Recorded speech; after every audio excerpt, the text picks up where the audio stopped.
मणिपुर में चल रहे हिंसा के तांडव के बीच ऐसी कई कहानियां हैं जो दिल कचोट देने वाली है।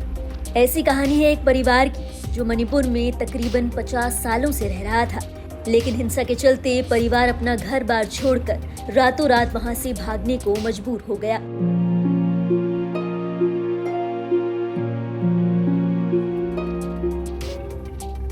जंगलों में मीलों भूखे प्यासे चलने के बाद एक आर्मी ऑफिसर की मदद से परिवार किसी तरीके से अपने रिश्तेदारों के पास झारखंड पहुंचा। जब परिवार के रातों रात घर छोड़ने की खबर समुदाय को मिली तो भड़की भीड़ ने उनके घर को आग के हवाले कर दिया। जरा सोचिए उस परिवार के दुख को जो अपने परिवार के तकरीबन 19 सदस्यों को एक साथ लेकर अपना पूरा घर बार छोड़कर किसी दूसरे शहर में बसर करने को मजबूर हो गया हो।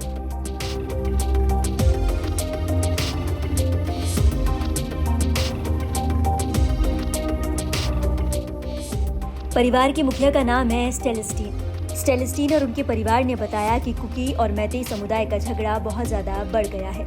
दोनों समुदाय एक दूसरे के खून के प्यासे हो गए हैं। दरअसल स्टेलेस्टीन परिवार की बहू कुकी समुदाय से आती है। इस बात की खबर किसी तरीके से मैतेई समुदाय को लग गई। इसके बाद मैतेई समुदाय के कुछ लोगों ने उनके घर पर हमला कर दिया। घर छोड़ने के बाद मैतेई समुदाय का गुस्सा इस कदर परवान चढ़ गया कि उन्होंने स्टेलेस्टीन के घर को आग लगा दी ताकि उनके पास घर लौटने के सारे विकल्प खत्म हो जाएं। स्टेलेस्टीन ने बताया कि इसके बाद उनकी मदद सिमडेगा के रहने वाले एक आर्मी के जवान ने की। इसके बाद आर्मी के जवान ने उन्हें सेलम स्थित आर्मी कैंप तक पहुंचने के लिए कहा।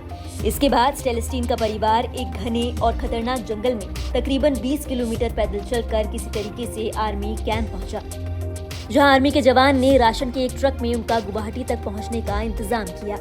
इस परिवार का कसूर सिर्फ इतना था कि परिवार की बहू कुकी समुदाय से आती है, जिसके चलते मैतेई समुदाय के लोग उनके खून के प्यासे हो गए। रास्ते में मैतेई समुदाय की चेक पोस्ट पर परिवार को अपनी बहू को बोरियों के बीच कपड़ों से ढकना पड़ा ताकि मैतेई समुदाय की भीड़ से उसे बचाया जा सके। रास्ते में जगह जगह मैतेई चेक पोस्ट बने हुए थे, जहां एक ट्रक को रोककर सभी लोगों के आधार कार्ड चेक होते थे।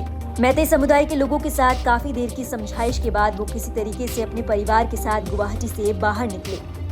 स्टेलेस्टीन फिलहाल अपने छोटे भाई के घर रह रहे हैं। हालांकि उनके भाई की आर्थिक स्थिति भी कुछ ठीक नहीं है, लेकिन स्टेलेस्टीन का कहना है कि वो किसी तरीके से बसर करने पर मजबूर है। मीडिया से बातचीत करते हुए स्टेलेस्टीन की आंखें भर आई।